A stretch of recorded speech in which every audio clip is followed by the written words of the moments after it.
Bolpur sub ডিভিশনে সবকটাই আছে খুব পরপর পড়াচ্ছি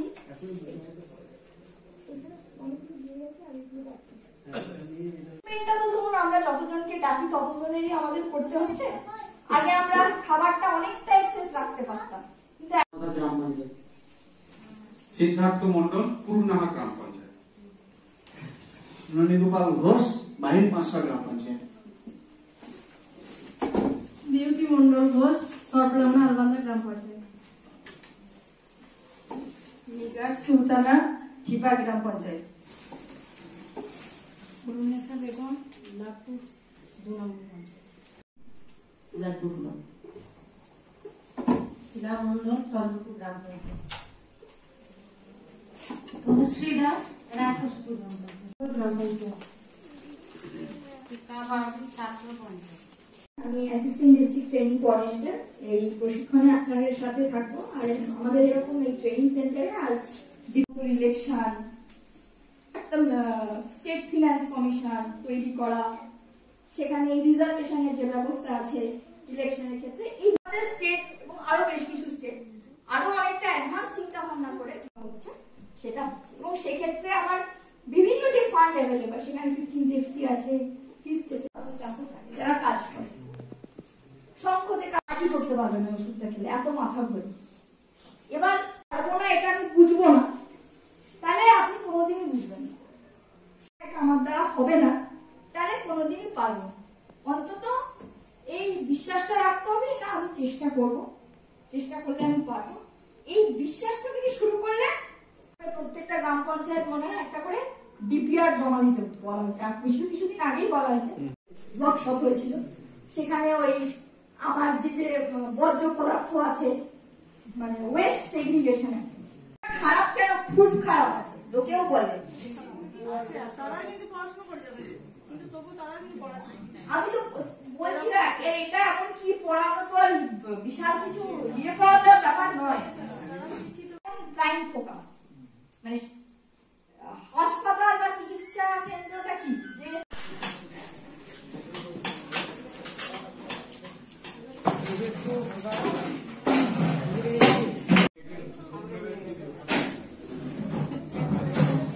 যারা থাকবেন রাত্রে, যারা থাকবেন খাবার পরে এখানে চলে আসবেন। খাবার পরে বা গ্রাম পঞ্চায়েত সদস্য ছিলেন, নাম কেউ আছেন আপনাদের মধ্যে? সবাই তো অনুমোদনও হতে পারেন বা মেম্বারও হতে পারেন, সঞ্চালকও হতে পারেন। শিক্ষা জনস্বাস্থ্যের ছিলেন, শিক্ষা জনস্বাস্থ্যের ট্রেনিং আছে। এবার যদি অন্য কেউ ভালো, পঞ্চায়েত একটা বিশাল বিষয়। এই দুদিনের আলোচনা, এই দুদিনের আমরা বলছি, কিন্তু সেটা করতে গেলে সচিব থাকবেন, সঞ্চালক কারা হবেন না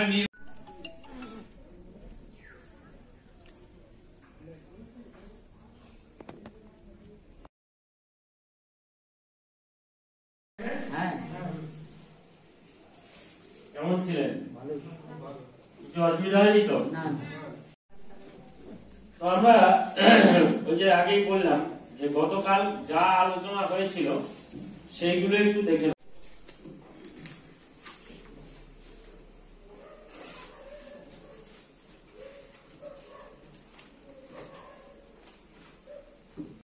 এই ভালো হয় নয়, ওইটা সমস্যাটা হচ্ছে খোলা ড্রেন আছে,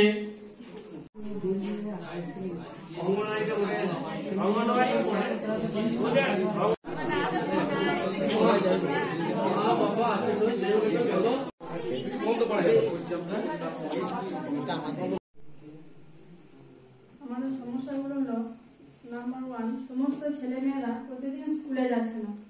খুব অল্প বয়সে অনেক ছেলে মেয়ে পড়াশোনা ছেড়ে তারা দিন মজুরি অভাবের জন্য লেগে যাচ্ছে। আবার অঙ্গনওয়াড়ি দিদিমণিরা দেখছি বাচ্চাদের প্রতি আর পড়াশোনা করতে একটু কম নজর দিচ্ছে। তারা শুধুমাত্র মানে নম্বর 2 আমাদের প্রাথমিকভাবে যে সমস্ত শিশু অঙ্গনওয়াড়ি সেন্টারে যায় সেক্ষেত্রে কিছু কিছু পরিবার তারা অঙ্গনওয়াড়ি সেন্টারে পাঠাতে চায় না, সেটা একটা পড়ায় না, পড়াশোনার ব্যাপারে না কোনো আগ্রহ দেখানো তাদের মধ্যে অভাব আছে। অভিভাবকদের কিছু কিছু পরিবার যারা আর্থিক অভাবে হোক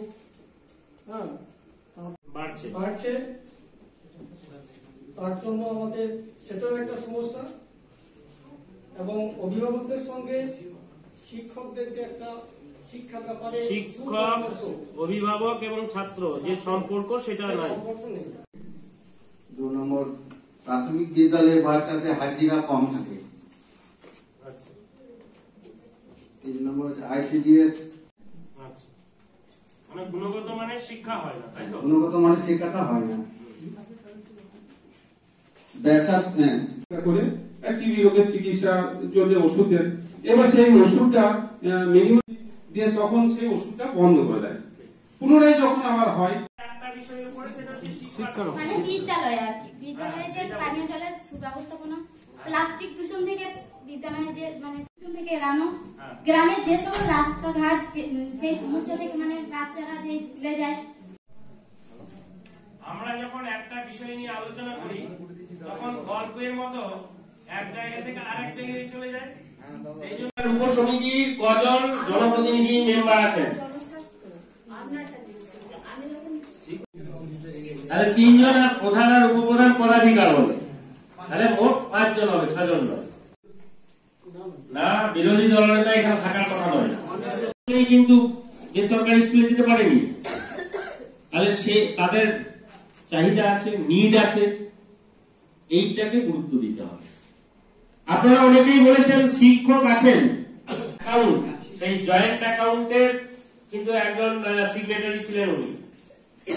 জায়গাতে সে 15 দিন আসে না, আলু কুড়োতে গেল, ধান তুলতে গেল, তাহলে কিন্তু তার কিন্তু সেটা হয় না। মানে দেখেছেন কেউ ফর্মটা? ওই ফর্মটাতে কিন্তু এই বিভিন্ন ধরনের তথ্য লাগে, সেখান থেকে মরে গেল এবং টুকরো টুকরো হয়ে গেল। ওরকম আমার মতন জিজ্ঞেস করছেন, আচ্ছা আপনারা দেখলেন তো ঘটনাটা, এই ঘটনা থেকে আপনারা কি বুঝলেন বলুন। আপনি নিজে কি, আপনি কি এবারে প্রথম না এর আগেও ছিলেন? আমি প্রথম থেকে গেছি। প্রথম থেকে বলতে 18 এবং 23, ঠিক আছে। আপনি কি নিজে সশরীরে একটা দাও, তাহলে তো হয়ে গেল এখানে।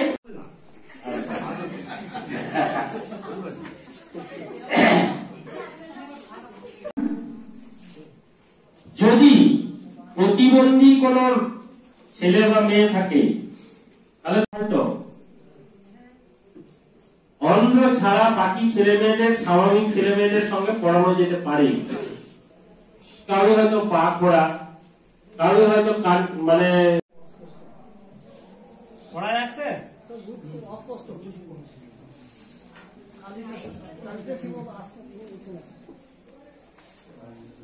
লাইটে ছটাটা পড়ছে। দিদি আপনি বলুন, কি মানে ঠিক আছে লেখাটা?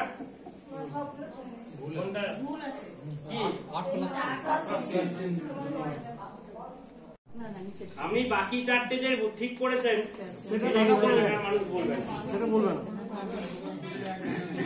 ওই যে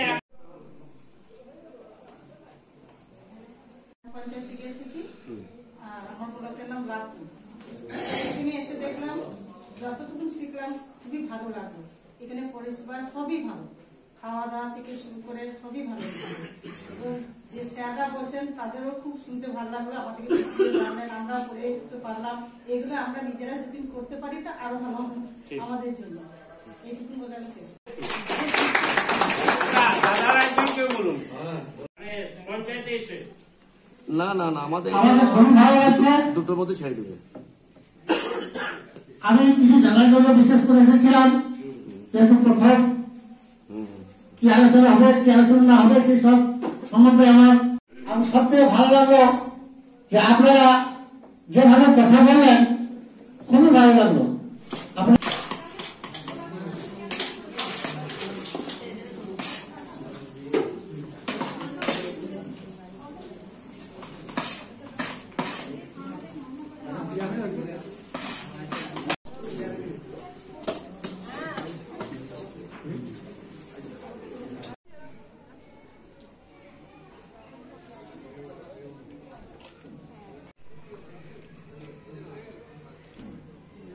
তাহলে